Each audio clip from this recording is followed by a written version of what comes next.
जमशेदपुर के गोविंदपुर थाना क्षेत्र के प्रकाश नगर गरुड़बासा से एक अजीबोगरीब ठगी का मामला सामने आया है, जहां एक युवती ने शादी का झांसा देकर युवक और उसके परिवार का विश्वास जीत लिया और फिर लाखों रुपए के गहनों पर हाथ साफ कर दिया।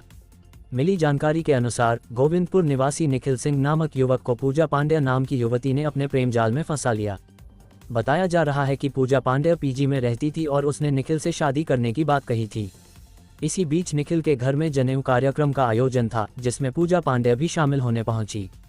कार्यक्रम के दौरान युवती ने धीरे धीरे परिवार के लोगों का विश्वास जीत लिया। इसी भरोसे में निखिल सिंह ने अपनी अलमारी की चाबी भी उसे दे दी। बताया जाता है कि 6 मार्च को जनेऊ कार्यक्रम समाप्त होने के बाद निखिल की बुआ अपने घर लौटने वाली थीं।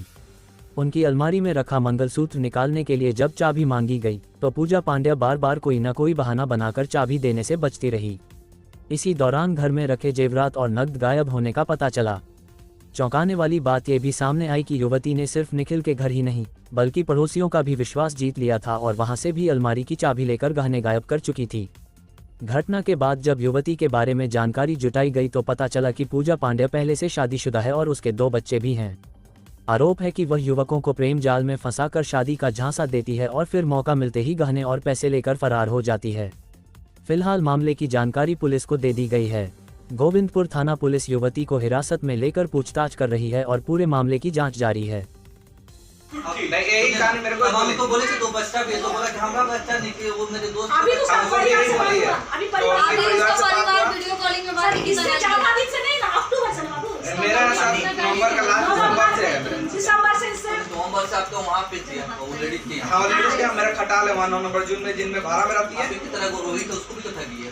हां रोहित को जानते हैं ना? हां नहीं इनके थ्रू मेरा जान पहचान है। उस दिन वहां जब गए थे तब आपका नंबर भेजा था आपके यहाँ। मामला वो चोर है, 1 नंबर फ्रॉड है। बेटा को भी मार के फेंकने के चक्कर में था।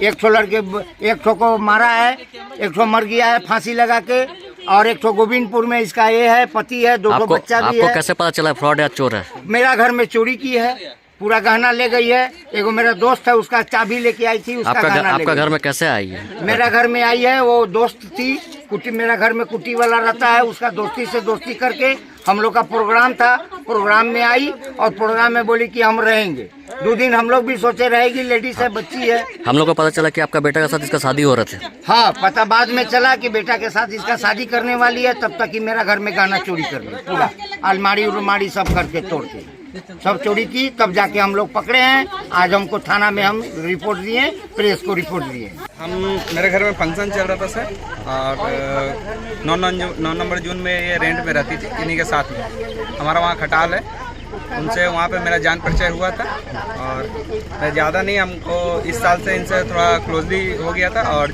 मेरे घर पे फंक्शन था तो इन्होंने बोली थी कि आप अपने घर पे बुलाओगे। क्या नाम है इनका? इनका पूजा पांडे नाम है। तो हम बोले ठीक है आप आ जाइए मेरे घर पे। हमारे घर पे अप्रॉक्स 8-9 दिन से थी है। इस बीच में 6 तारीख को मेरा घर पे बुआ जो आई थी, उनका मंगलसूत्र और मेरा अलमारी का चाबी इन्हीं के पास में था, और मेरा जो भी डॉक्यूमेंट्स था और पापा का सोना का अंगूठी, मेरा अंगूठी और कुछ कैश मेरा अलमारी में था, जिनका चाबी इनके पास था। चाबी इनसे मांगने से दे नहीं रही थी, हल्ला कर रही थी। तो हमारा गेस्ट घर पे था, इसलिए हम बात को आगे नहीं बढ़ाना चाह रहे थे। 7 तारीख को मेरा बुआ को जाने का डेट था, 8 तारीख को। तो हम उनसे चाबी मांगे कि रात को कि चाबी दीजिए, बुआ का जो सामान है उनको वापस करना होगा। तो इन्होंने बोले चाबी मिल नहीं रहा और नौटंकी करके सो गए। और उस दिन पीजी जाने का ड्रामा करने लगी है। पीजी में रहती है अभी फिलहाल, तो हम उसको रोक दिए कि अभी पीजी आपको जाने नहीं देंगे, हमारा सामान दे दीजिए, बुआ का सामान दे दीजिए, आप फिर चले जाइएगा। सूत्रों के अनुसार पता चला कि ये लड़की से आपका शादी हो रही थी। नहीं हमारा शादी नहीं हो रही, ये बोल रही थी कि अप्रोच की थी मेरे को शादी करने के लिए। तो हमने बोले थे ठीक है, आपका बारे में ठीक से जानते नहीं है, जानकारी अगर रहेगा तो हम आपसे शादी करेंगे। ठीक है। ये लड़की कहाँ की रहने वाली है, क्या करती है? ये अब तक सही चीज़ नहीं बताती, जो बोलती है झूठ बोलती है। इनका 2014 में शादी हो चुका है, जो कि मेरे को 7 तारीख को मेरे को पता चला। और अभिषेक शर्मा करके नाम से कोई लड़का था मानगो में, टीचर्स कॉलोनी में, जो फांसी लगा के मर चुकी है। और इन्होंने बताया था कि वो उनसे मतलब लिव रिलेशनशिप में उनके साथ रहते थे और पी खा के ड्रामा करते थे, इसके लिए हम छोड़ दिए थे। तो यही मैटर था। इनका 2014 में शादी था, इनका 2 बच्चा है, ये भी मेरे को नहीं पता था। इनका माँ से बात की, इनका मौसी से बात किया, सब नंबर निकाल के इनका फ़ोन अपने पास रखे, तब पता चला कि इनका ऑलरेडी शादीशुदा है, 2 बच्चा है। उनको छोड़ के अभिषेक शर्मा के साथ रहती थी और अभिषेक शर्मा आत्महत्या किया है, इन लोगों का कहना है। बट उनकी माँ से